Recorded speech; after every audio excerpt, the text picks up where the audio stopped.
Hi everybody, it's Mrs. J. Nice to see everybody. I've missed you all. Some of you first graders come to my room and you've been seeing me weekly and some haven't. But I thought, since we can't be in school together, how about I just do a video of me doing my lessons and everybody gets to see it, not just the students that are in my room. But I still miss everyone and look forward to seeing everyone in the future.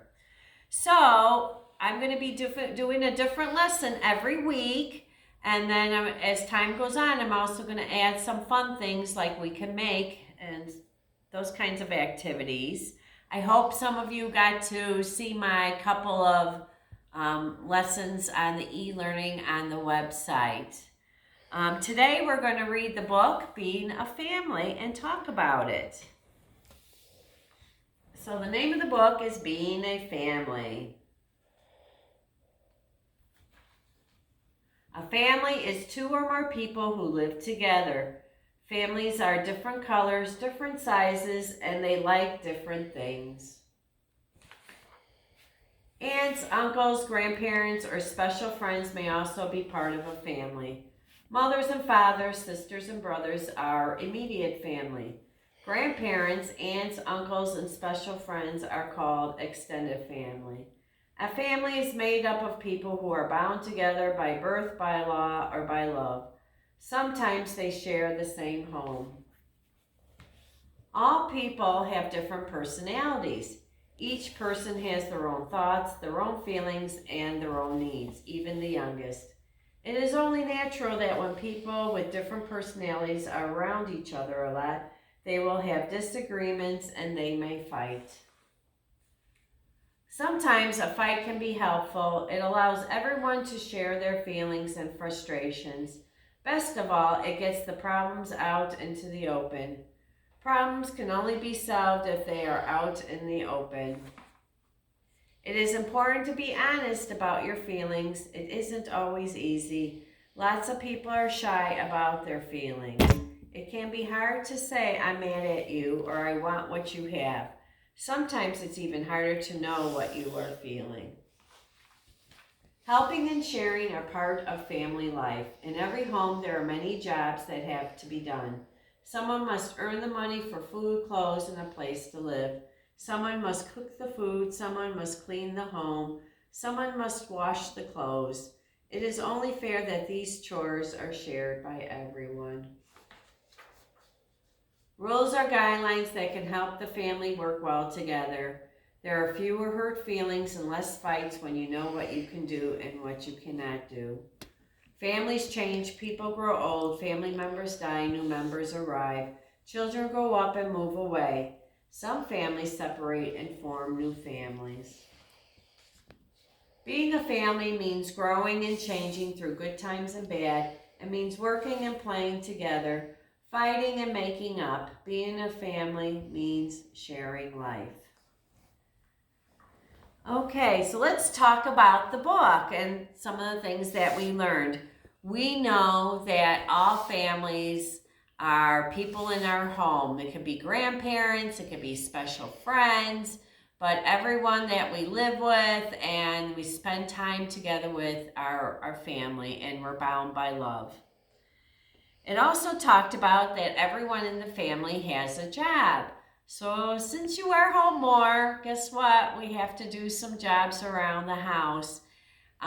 Good jobs to help with are like picking up your toys, picking up your dirty towels and dirty clothes, putting your dirty dishes in the sink. Any way you could help out would be good to help the family. Also mentioned about that all families have rules. Yes, sometimes we have rules and we don't like them, but the rules help us get along. And lastly, the book talks about that all family members, everyone has different thoughts, ideas, and we all have our own personalities. So sometimes fights and arguments happen, and that is part of being a family. So when you do have a fight or argument, here's some things that you can do. I know some of you in your classrooms and as well as with me, we have talked about belly breaths. So a good thing to always do if you're mad or frustrated is do belly breaths. So here's our things that have to do with the belly breaths.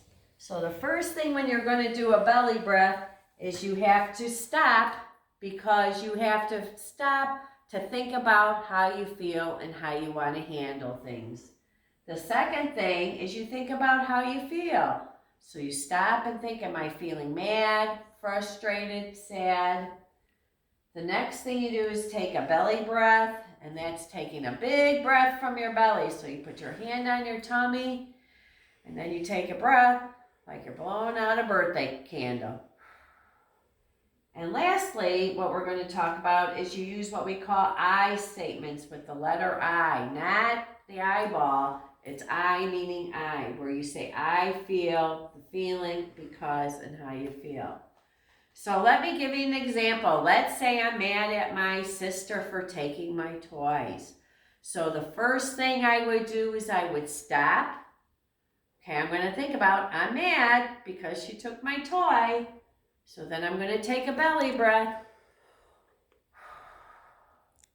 And then I'm going to say to her, using my words in an appropriate voice, not screaming or yelling, I'm going to say, I feel mad because you took my toys. And you know what sometimes happens when you use the appropriate voice and the I statement? You don't say, you took my toys. That's not an I statement. I statement is saying, I feel mad because you took my toys. It gives the person that you're talking to say they're sorry. They're magic words.